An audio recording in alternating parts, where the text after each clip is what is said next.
жакшы көрсөтөт. Мына ушул колунда турган аппарат бул суунун жердин астында канчалык тереңдикте турганын өлчөп берет экен мына ушул. Кадимкидей компас. Мына ушул агып аткан суу. Ушул агып аткан сууду экспериментте текшерип көрөлү. Кана. Эки электрод бош кармап келатат. Азыр биздин эксперимент боюнча бул ушул сууну сезиш керек азыр мына ушул электроддор. Мынакей уже эки жакка болуп калды мынакей. Агымдын үстүнө келдик мына. Электроддор болсо мынантип эки жакка кайрылып калды. Мына туугандар, биз азыр Бишкектин Байкелди деген айылындабыз. Баягы уядан эмнени көрсөң ошону аласың дейт го. Баткендик келип өзүнүн ишин дагы кылып тур да деп комментарийга жазып аткандай. Уяда эмнени көрсөк ошону кылат экенбиз. Биздин айылда билесиздер, менин айылымда мына ушундай адырлардын бүт баары суу чыга турган жерге чейин жакшынакай кылып жашыл бак кылып койгон да. Азыр бизде мына ушул чүйдө мына суу быйыл эле агып атат экен, былтыр суу жок болуптур. Эгер суу жок болсо, сууду кантип чыгарыш керегин да азыр сиздерге көрсөтөбүз туугандар. Мынакей, мына ушундай сап-сары болгон сонун жерлер жатат. Эми бул жерге сууду чыгарып кала турган болсо, бак кылса болот, чөптүн проблемасын да чечип алса болот. Мына ушул адылардын бардыгын сууну чыгарып, насосту салып, же болбосо бак кылып бардык нерсе кылса болот да. Азыр мында жапай алмалар өсүп турат. Бул чүйдүн боору алманын мекени десек болот. Алманын, жаңгактын, же болбосо кара өрүктүн эмне тиксе бул жерде боло турган жер. Мынакей чаңы чыгып азыр асманга көтөрүлүп боп-боз талаа жатат. Кеттик анда, сиздер менен бүгүн биз сиздерге тагамдын кантип суу чыгарганын көрсөтүп берелик. Бир жолу YouTube'дан көрүп жүрөсүздөр, ошол электродду ийип туруп, мындай астын салып турабыз. Мисалы үчүн оордук ылдый болуп турат. Анан жерден бутту көтөрүүсүнө кыймыл кылсак, электрод өзү көрсөтүп баштайт. Кайсы жерде агым суу болсо, же болбосо турган суу болсо, ошол жерге барганда эки жакка. Көрдүңүздөр? Уже эки жакка кете баштады. Ошол жерде агым суу бар да. Жердин астында. Сууда жерде суу бар. Эми биз биринчи могу кудукту казыштан алдым. Бир аз эми көңүл бурбай калып турбуз. Мисалы үчүн ар бир жердин өзүнүн бир өзүнчөлүгү болот экен. Бизде Кыргызстанда жазында издебеш керек экен. Суудучу жайында издеш керек экен. Жайындабы? Жазында баягы жаан, кардан аккан суулар баары кандайдыр бир агымды пайда кылат экен дагы. Жалган көрсөтүштү. Сөйден биз ошол жерди казыштан алдым.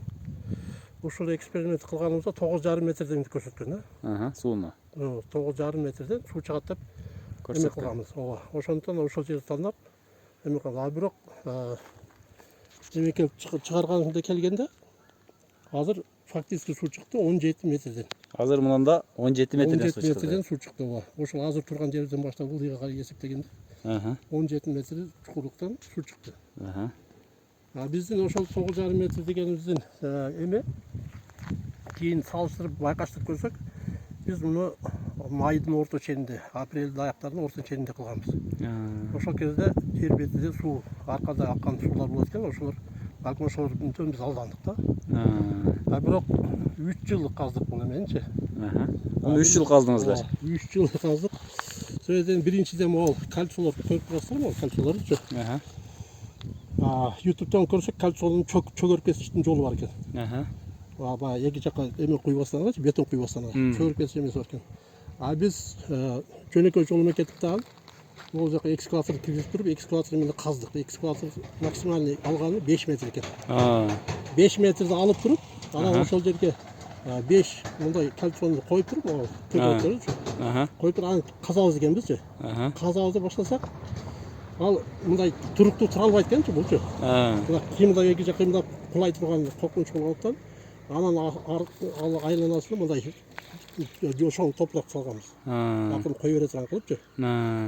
Анан эки дос ошентип иш баштап тигин эмне десек, ол жерде мына арык бар. Ол арыктан кошуналар суу ичет. Бул арыктан суу койгон экен кошуна. Бул жерден ашып турду ал. Мына көрүп турасызбы мына. Суу моонун ичине түшүптүр. ағып тұрып, топырақты барыны барып отырғызып, içine топырақ кіріп, қысқасы мықшып қарап қалып тұрды. Түшпей тұрған қалға. Біз қазып баштағанда, қанша жылға қойды. Тәк қылдық, бәк қылдық, үстіне қойды, ұрып көрдік, бұл болды. Ошонымен қалып кетті, алшы. Қысқасы 5 метр тиге қазған болса, 2 метр қалды, 7 метрмен, ол емен ұрынды 7 метрмен қалып кетті. Ала кейгі жылы ошол емелерді шығарған адамдардан сұраштырдық. Ол жердегі адамдарды су ішеді. Баралардан демексек, қазған адамдарды таппай қойдық. Біреу қаза болып қалып тұр, специалист бар екен, ал өте тез. Жақсы қазады екен, ал кіші өтіп кетіп тұр. Башқалардан қылсақ, ошо қысқасы бұл жерде қыла тұрған адам жоқ деп. Кейін ютубтан шығып емеден сұраштырсақ, біреуі қазып беремін деді, башқа қылды. Қысқасы адам табылмады да. Анан біреулермен сөйлесіп берсек, мақұлдашып қылдық. Алар келіп иш башташты. Бирок алардын деле мындай арканда окулат экен да. Иште шалба калдыган алар дагы 3-4 метр казгандан кийин таштап кетип калышты. Анан кийин тааныштарды суранып, алар менен бирге кошулуп иштеп андай эмелерди жасадык. Куйгучтардычы. Ошону менен отуруп казып куюп, айылына. Ошондо бир айын арагында 17 метрден тунук таза суу чыгып атат. Мына азына шланг көрүп турган шланг, баягы чыккан суудун башы. Мунун ичинде насос турат. Күнү-түнү айдаса дагы суудун деңгээли түшкөн жок. Ошо казган балдар айтып атат. Биринчи поток ол өйдөдөн келди. Сол жактанчы биринчи поток. Андан кийинки поток Алланын өкүмүнөн тияктан келди. Бирок экөө недостаточно болду да, насос болгончу. Анан могу чоң таш турат го. Ошол чоң таш астынан жеткенде мындай суу тээп баштады да. Ылдыйдан. Анан ошону эптеп эме коюп туруп, баягындай көтөргүч коюп туруп, ошону менен көтөргөндө астынан асып чыкты суу.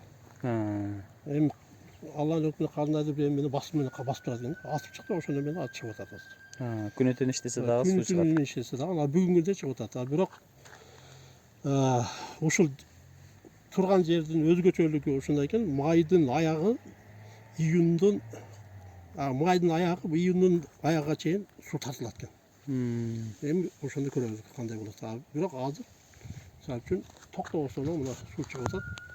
Жети бир 20 мүнөткө жетпесин 1 тонна бочка толуп атат.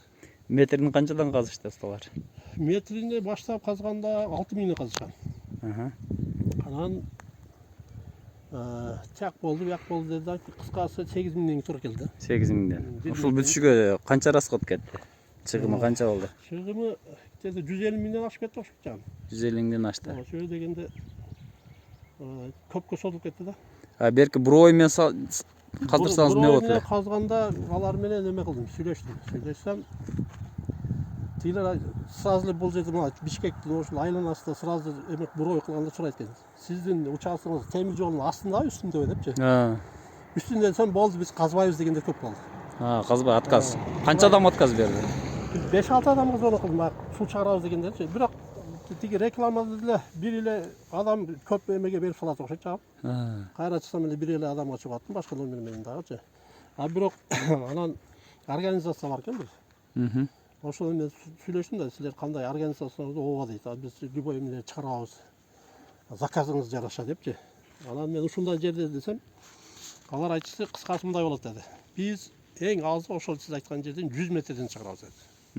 Андан аз чыгарыш бизге мындайча айтканда айда жок деди. Себеби дегенде бул жер шагыл деди. Мага көп тураса да шагыл. Шагыл. Бул шагылдын өзгөчө жери бурой салганда, бурой салып буройдун башы кенен болот экен да, анан кийин турба болот экен да. Ошол буройдун мындай бийиктигине ылайыкына казат экен, кайра суруп, ага дагы турба салып, кайра суруп анан киргизип кеткен экен. Анын үчүн бул жерге 2 метрлик бур салышат экен. 2 метрлик бурдун бир үстүгү $7,5 миң деди. 7 миң доллар. Мындайча айтканда, сиздин ошол жериңизге, участогуңузга биздин өзүбүздүн мындай эмес боюнча 2 бур кетет деди. 2 бур балким жетпей калышы мүмкүн деди. Ошондо балким метр канчадан болот десем, $300 болот. Метр $300. Бирок 100 метрден эсептесең $30 миң болот. $30 миң Болса жақсы, бірақ болбағаннан кейін ушундай метод эмне кылдык. Могу кошуналарда дагы тияктуу ылдый бар. Ал 15 метрден чек. А биз 17 метрден чыкты. Лакин бийлик болду. Кыскасы бүгүнкү күнгө эртең менен жанып койсоң, кыргыл сутка суу бар да.